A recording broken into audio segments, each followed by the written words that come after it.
Welcome back to the Smart Health Lab. Today, we've got a really fascinating explainer lined up for you. Coffee gets blamed for anxiety, heart problems, and bad sleep, but it's also linked to a longer lifespan in multiple studies. So which is it? Our goal here is strictly educational. Let's break down the real research to see what's actually going on in your body. Okay, let's dive right into this. Is your morning cup an anxiety trigger or a literal longevity elixir?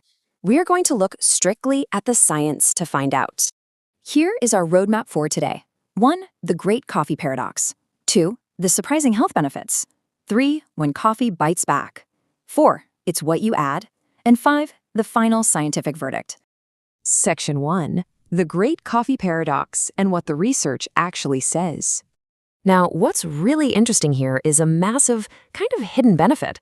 Coffee is actually one of the largest sources of antioxidants in the average diet. It's not just flavored water with a caffeine kick, it's packed with compounds that actively work to protect your body. Moving right along to Section 2, the surprising health benefits and protective effects. Look at this number, 3 to 4. According to multiple large studies, this right here is the magic range. Around 3 to 4 cups a day is what the science officially defines as moderate coffee drinking. And the protective outcomes in that range are honestly incredible. Studies link this moderate consumption to a lower risk of type 2 diabetes, Parkinson's disease, and even some liver conditions. Plus, in the short term, because of caffeine's direct effect on the brain, it significantly improves your focus and your reaction time. Seriously, not a bad resume for a humble little bean. But let's look at Section 3, when coffee bites back, and the downsides of overdoing it. The problems almost always come from just overdoing it.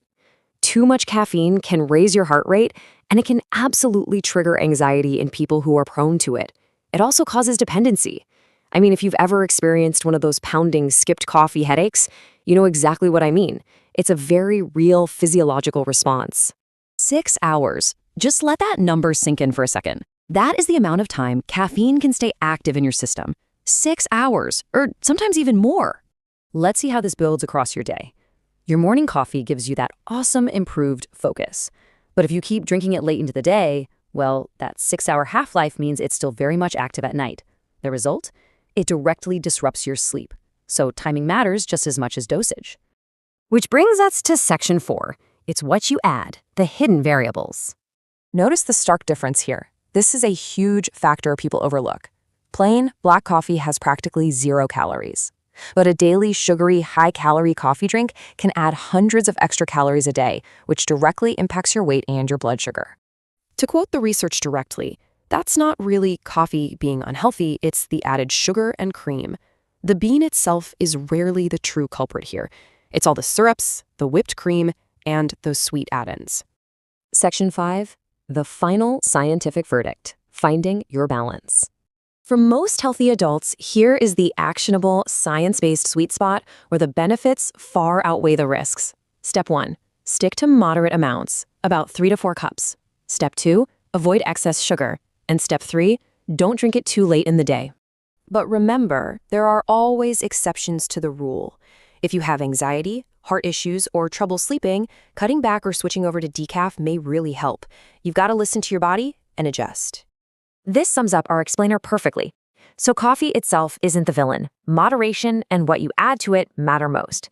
That is the central thesis of all the data we've broken down today. Which leaves me with a final, kind of provocative question for you. Are you actually drinking coffee for the health benefits, or are you just feeding a daily sugar habit? Comment down below how many cups you drink a day and what's really in them. If this explainer helped you understand the science better, subscribe for more simple, science-based breakdowns. Thanks for watching the Smart Health Lab. See you next time.